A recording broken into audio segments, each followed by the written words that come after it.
नमस्कार, देवभूमि समाचार देख रहे हैं आप। आपके साथ मैं हूं स्वीटी दीक्षित। रुक करेंगे उत्तराखंड की खबरों की ओर। उत्तराखंड हाईकोर्ट ने मंगलवार को राज्य की पुष्कर सिंह धामी सरकार को 8 सप्ताह के भीतर लोकायुक्त की नियुक्ति करने के निर्देश दिए हैं, जिस पर अब मुख्यमंत्री पुष्कर सिंह धामी का बयान सामने आया है। उन्होंने कहा है कि हाईकोर्ट के फैसले का सम्मान करते हैं। लोकायुक्त के गठन का मामला विधानसभा में प्रवर समिति के अधीन है। विधानसभा जैसे निर्णय लेगी उस पर सरकार फैसला लेगी। वहीं उन्होंने ये भी कहा है कि सरकार भ्रष्टाचार के खिलाफ जीरो टॉलरेंस की नीति पर चल रही है। भ्रष्टाचार को सरकार बर्दाश्त नहीं करती है।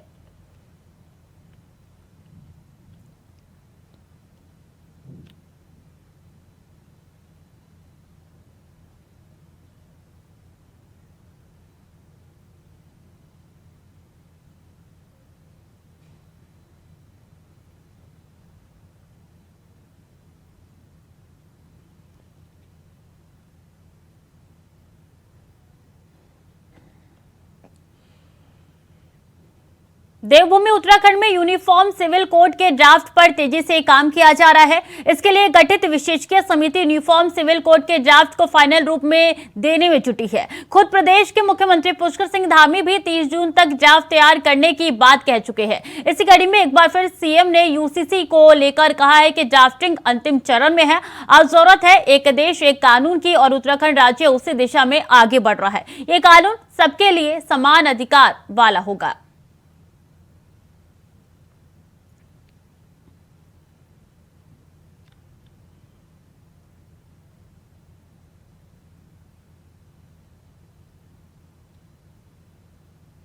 तो ये कानून सबको समान अधिकार देगा। यूसीसी को लेकर सीएम पुष्कर सिंह धामी ने कहा है कि विरोध विवादों के बीच यूसीसी का काम जारी है। लगातार ड्राफ्ट का काम जारी है और ऐसे में ये अंतिम चरण पर है। यूसीसी का काम सबके लिए समान कानून ये देगा और इसके लिए जरूरत भी है। एक देश एक कानून की काफी ज्यादा जरूरत है और ऐसे में सीएम पुष्कर सिंह धामी का ये बयान निकल के सामने आया है।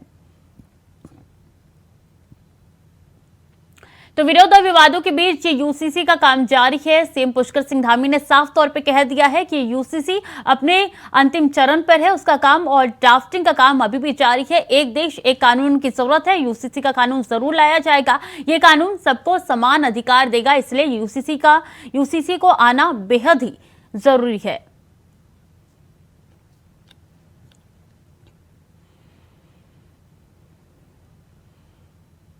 उत्तराखंड में बारिश कहर बरपा रहा है। देहरादून समेत कई जिलों में जबरदस्त बारिश होने से नदियां और नाले उफान पर हैं। कई जिलों के लिए ऑरेंज अलर्ट जारी किया गया है। इस बीच मुख्यमंत्री पुष्कर सिंह धामी ने एक बार फिर सभी यात्रियों और श्रद्धालुओं से निवेदन किया और कहा है कि सभी श्रद्धालुओं और यात्रियों को सजग रहना चाहिए ताकि वो किसी परेशानी से बच सके। मुख्यमंत्री ने कहा है कि पहले भी मौसम विभाग की भविष्यवाणी सच साबित हुई है और भारी बारिश और बर्फबारी के चलते यात्रा बाधित हुई है। ऐसे में अब मानसून आने पर जो अलर्ट जारी किया गया है उसको लेकर यात्रियों को मौसम की जानकारी लेकर ही अपनी यात्रा शुरू करनी चाहिए।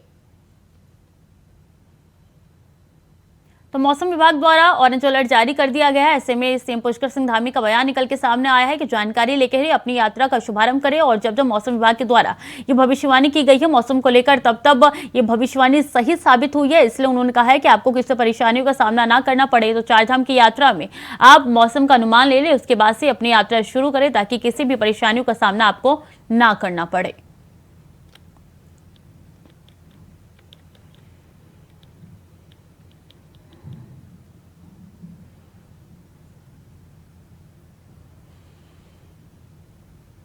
उत्तराखंड राज्य में एक बार फिर मंत्रिमंडल के रिक्त पद भरे जाने की सुगबुगाहट तेज हो गई है।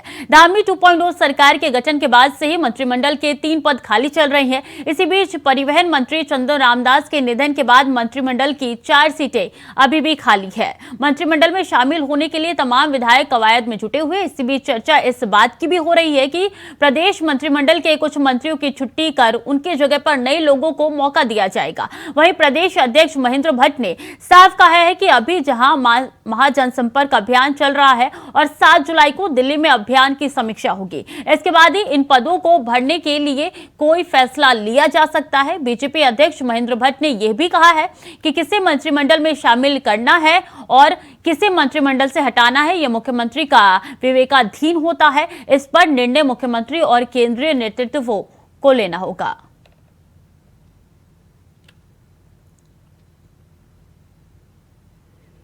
तो प्रदेश में मंत्रिमंडल की 4 सीटें खाली है और ऐसे में 4 सीटों को लेकर अब भी सुगबुगाहट जो है वो नजर आनी शुरू हो चुकी है। ऐसे में महेश भट्ट की तरफ से साफ तौर पे कहना है कि किसको मंत्रिमंडल में जगह मिलेगी, ये सब के बारे में मुख्यमंत्री ही जानकारी देंगे। अभी कैदुरा ज्यादा जानकारी के साथ जुड़ चुके हैं। अभी देखिए 4 सीट अभी भी खाली है, किसको जगह मिलेगी, क्या कुछ कयास लगाए जा रहे हैं?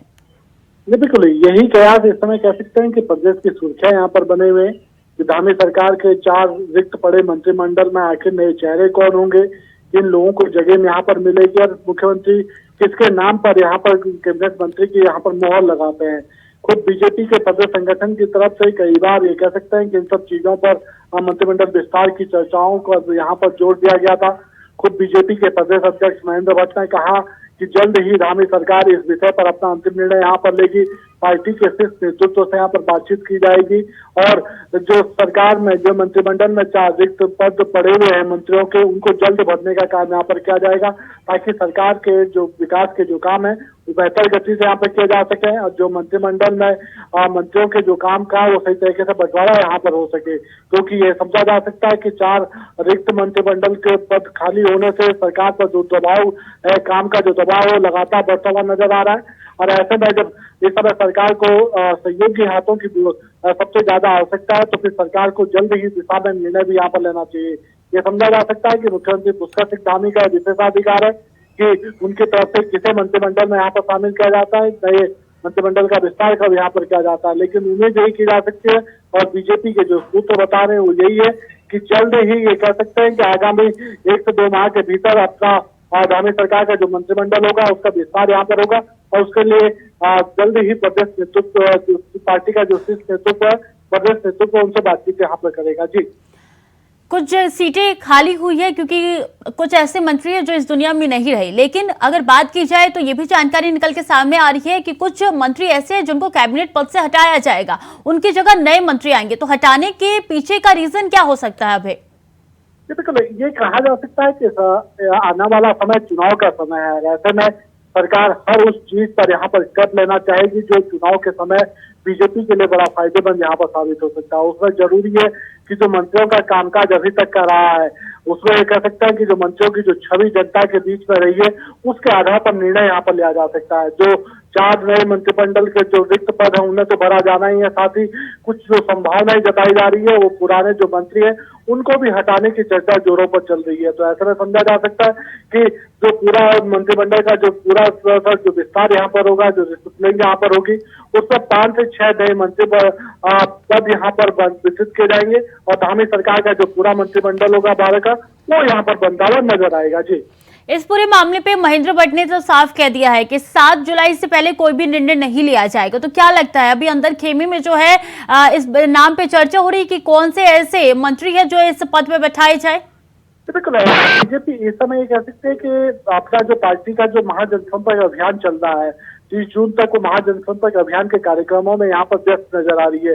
उसके बाद पार्टी का जो अगला जो स्टेप है वो बागेश्वर का जो उपचुनाव यहाँ पर होना है, जहाँ पर दिवंगत मंत्री कैबिनेट मंत्री जो रहे चंदन रामदास, उनकी जो आकस्मिक जो मृत्यु हुई है वो विधानसभा सीट यहाँ पर खाली हुई है, उस सीट पर उपचुनाव यहाँ पर होना है और ये समझा जा सकता है कि उस सीट पर उपचुनाव के बाद ही पार्टी अपना निर्णय यहाँ पर लेगी कि अगले जो मंत्रिमंडल में होंगे कौन से विधायक नए चेहरे के रूप में मंत्री पद की शपथ यहाँ पर लेंगे, पुराने मंत्रियों में किसको जिम्मेदारी यहाँ पर मिलेगी और किसको हटाने का काम यहाँ पर किया जा सकता है। ये सब चीजें इस समय पार्टी के नेतृत्व यहाँ पर तय कर रहा है। पार्टी अपने कार्यक्रमों को आगामी लोकसभा चुनाव के हिसाब से यहाँ पर तय कर रही है ताकि किसी भी प्रकार से पार्टी की जो छवि है वो बेहतर यहाँ पर बन सके, पार्टी के प्रति जनता ज्यादा से ज्यादा लामबंद यहाँ पर हो सके। तो उसके लिए जरूरी है कि जो मंत्रिमंडल में जो रिक्त पद है उसको यहाँ पर भरा जा सके ताकि विधायकों की जिम्मेदारी तय हो और विधायक नए जिम्मेदारी के साथ और बेहतर काम करते हुए नजर आएंगे। लेकिन अभी क्या अंदर खेमे से कोई जानकारी निकल के सामने आ पाई है कि किन लोगों को जो है उनके चेहरे पे खुशी देखने को मिलेगी और किन लोगों को मायूस किया जाएगा?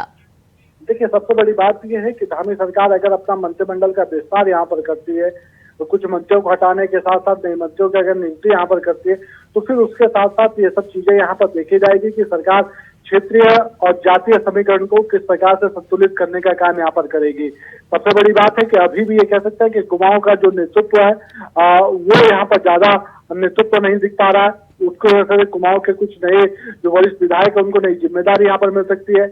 और गढ़वाल मंडल में आप ये समझ सकते हैं कि चाहे टिहरी का हो या उत्तरकाशी का हो या हरिद्वार का हो, इन जनपदों के यहाँ पर इस समय जो नेतृत्व मिलना चाहिए था वो यहाँ पर बराबर नहीं मिल पा रहा।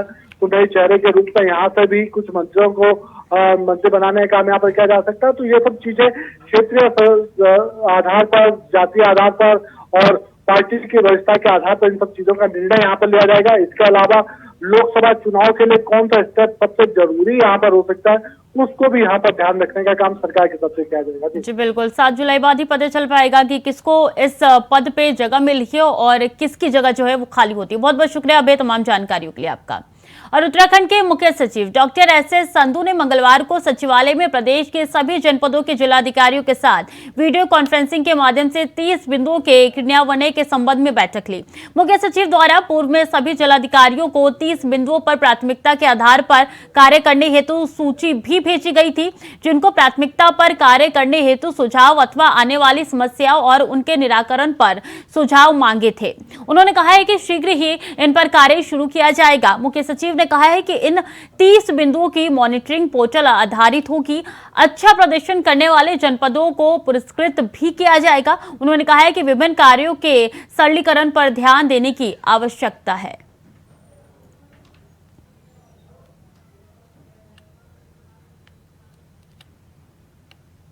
तो मुख्य सचिव ने जिलाधिकारियों से बातचीत की है। 30 बिंदुओं पर जो है आगे क्या लक्ष्य तय करने के लिए कहा है और वीडियो कॉन्फ्रेंसिंग के जरिए पूरे बातचीत हुई है। एस संधू के द्वारा ये बातचीत हुई है वीडियो कॉन्फ्रेंसिंग के माध्यम से तमाम जिला अधिकारियों और सभी जनपदों पे तय लक्ष्य 30 बिंदुओं पर देने का के बारे में बात कही गई है। और मुख्य सचिव ने जिलाधिकारियों से बातचीत की है, वीडियो कॉन्फ्रेंसिंग के माध्यम से ये बातचीत की गई है।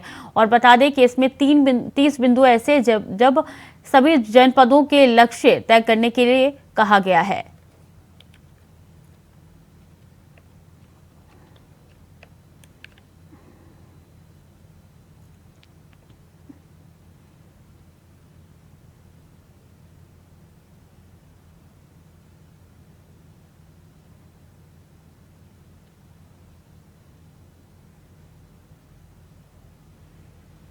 वक्त तो चला है छोटे से ब्रेक का, चल लौट रहे हैं। ब्रेक के बाद एक बार फिर से स्वागत है आपका। खबरों में आगे बढ़ेंगे। उत्तराखंड के नरेंद्रनगर में G20 की तीसरी इंफ्रास्ट्रक्चर वर्किंग ग्रुप की बैठक के बाद police training centre Narendranagar Tehri Garhwal में प्रतिनिधियों के बीच टीम वर्क और सहयोग को बढ़ावा देने के उद्देश्य से एक क्रिकेट मैच खेला गया। इस दौरान G20 प्रतिनिधियों के रॉयल 11 और पैंथर्स 11 के बीच 8-8 ओवर का एक मैच हुआ। मैच में रॉयल 11 ने टॉस जीतकर पहले बल्लेबाजी करते हुए 55 रन बनाए। वहीं पैंथर 11 ने लक्ष्य का पीछा करते हुए 5 विकेट से मैच जीत लिया। वहीं man of the match US के ओमर को दिया गया, उन्होंने 26 रन बनाए थे।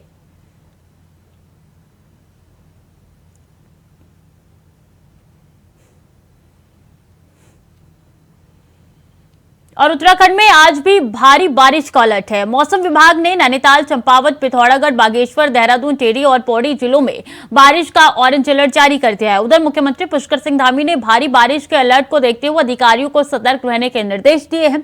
इसी कड़ी में मुख्य सचिव डॉक्टर एस संधू ने अधिकारियों के साथ बैठक कर कैच द रेन योजना पर चर्चा की। मुख्य सचिव ने मानसून सीजन के अगले 3 महीने के लिए संबंधित विभागों को निर्धारित कर काम करने के निर्देश दिए। इस दौरान मुख्य सचिव एस संधू ने कहा है कि वन विभाग, सिंचाई विभाग, जलागम आदि संबंधित विभाग चाल खाल और रेन वाटर हार्वेस्टिंग के संबंध में कार्य योजना तैयार कर ली जाए।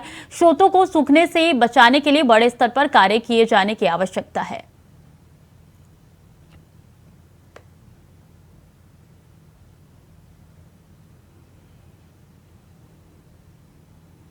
और देहरादून में बीजेपी के कार्यक्रम में हुए मारपीट पर कांग्रेस के प्रदेश उपाध्यक्ष सूर्यकांत धसमाना ने कहा है कि बीजेपी में आपस में ही तनाव और खींचतान की स्थिति बनी हुई है। साथ ही उन्होंने कहा है कि पूर्व सीएम त्रिवेंद्र सिंह रावत और तीर्थ रावत को लेकर कहा है कि बीजेपी आज तक जवाब नहीं दे पाई है, उन्हें क्यों हटाया गया और धामी जी को सीएम बनाया गया। यही वजह है कि बीजेपी में आए दिन ऐसी मारपीट की घटना सामने आती रहती है। इसके साथ ही उन्होंने ये भी कहा है कि बीजेपी को कांग्रेस पर बयानबाजी करने के बजाय अपने गिरबान में झांकना चाहिए। पिछले 9 साल में जनता परेशान हो चुकी है।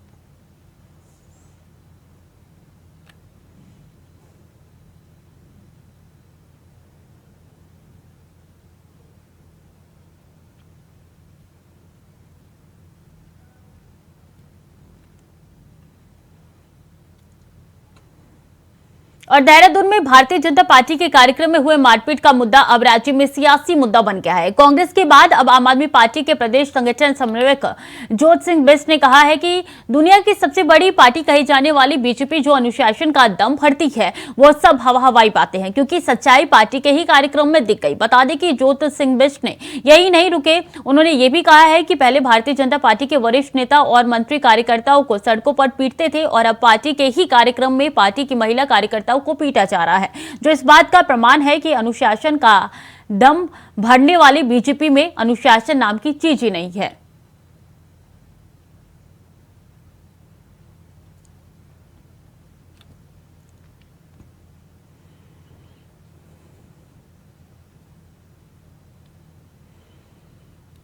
और कांग्रेस ने प्रदेश में सरकारी सिस्टम पर भ्रष्टाचार को संरक्षण देने का आरोप लगाया है। कांग्रेस ने मृत्युंजय मिश्रा को आयुष विभाग में ओएसडी बनाने और भर्ती घपलों में कार्रवाई पर सवाल उठाए हैं। कांग्रेस के प्रदेश उपाध्यक्ष संगठन मथुरा दत्त जोशी ने सरकारी सिस्टम की कार्यप्रणाली पर सवाल उठाते हुए कहा है कि पूर्व में आयुर्वेदिक यूनिवर्सिटी में कुल सचिव रहते हुए मिश्रा पर कई संगीन आरोप लगे थे।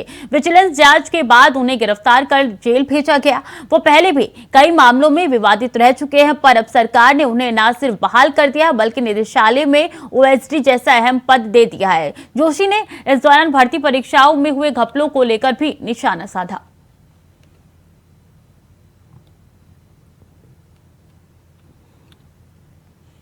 विश्व प्रसिद्ध हर की पैड़ी और इसके आसपास के क्षेत्र में बहुत जल्द नए रंग रूप में दिखाई देने जा रहा है।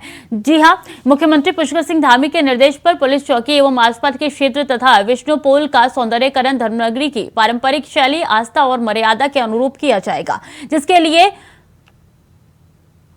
जिसके लिए 5 करोड़ से ज्यादा की स्वीकृति मिल चुकी है। साथ ही प्रस्तावित मॉडल भी तैयार किया गया है, जिसका जल्द ही सीएम शिलान्यास करेंगे।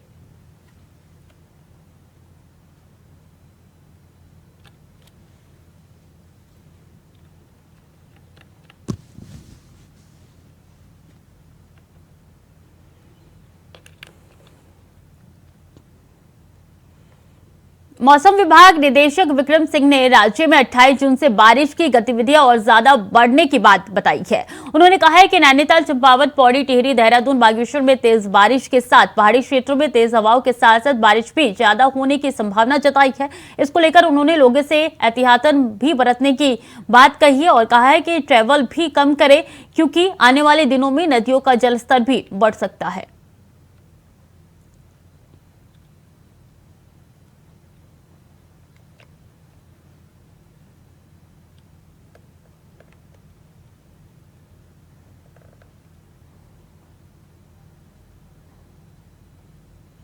तो लोगों से एहतियात बरतने की भी बात कही है, क्योंकि लगातार बारिश हो रही है उत्तराखंड में और 4 से 5 दिनों में ये बारिश देखिए कितनी ज्यादा बढ़ती हुई नजर आ रही है। ऐसे में मौसम विभाग की तरफ से कहा गया है कि जरूरत ना पड़ने पर घर से बाहर ना निकले, ट्रैवल तो बिल्कुल ना करें, क्योंकि आने वाले समय में नदियों का जलस्तर जो है और ज्यादा बढ़ सकता है और ऐसे में काफी समस्या जो है वो पैदा हो सकती है। तो लोगों से एहतियातन बरतने की अपील की गई है। मौसम विभाग द्वारा साफ तौर पे कहा है कि बारिश लगातार होती रहेगी और इसी तरीके की तस्वीर निकल के सामने आती रहेगी, इसलिए मौसम विभाग द्वारा ऑरेंज अलर्ट जारी कर दिया गया है और साफ तौर पर कहा है कि ट्रैवल ना करें, ज्यादा जरूरी ना हो तो घर से बाहर भी ना निकले।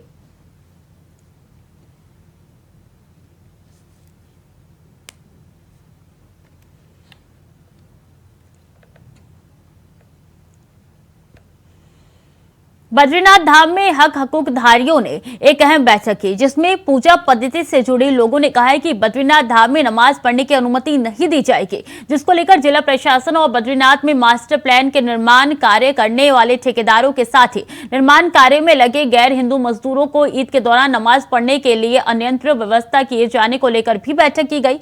आपको बता दें कि इससे पहले भी गैर हिंदू मजदूरों से नमाज पढ़ी थी, जिसका विरोध किया गया था।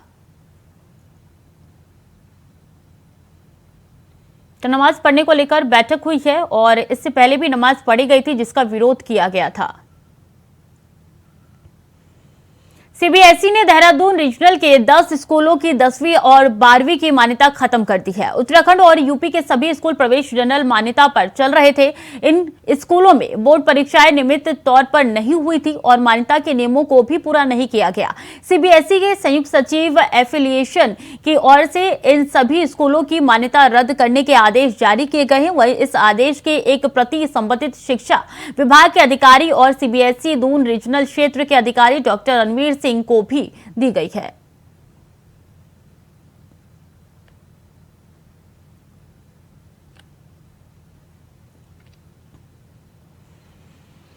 महेंद्र भट्ट ने हरेक सिंह रावत पर सवाल खड़े किए हैं, जिसके बाद हरेक सिंह रावत ने भी पलटवार किया है। उन्होंने कहा है कि महेंद्र भट्ट को मैं तब से जानता हूं जब ऋषिकेश रोड पर उनका एसटीडी पीसीओ था। मुझसे सवाल करने से अच्छा है कि उन्हें अमित शाह, पीयूष गोयल, कैलाश विजयवर्गीय और शिव प्रकाश से पूछना चाहिए कि क्या 2017 में जब बीजेपी की 56 सीट आई थी तो उसमें हमारा योगदान नहीं था।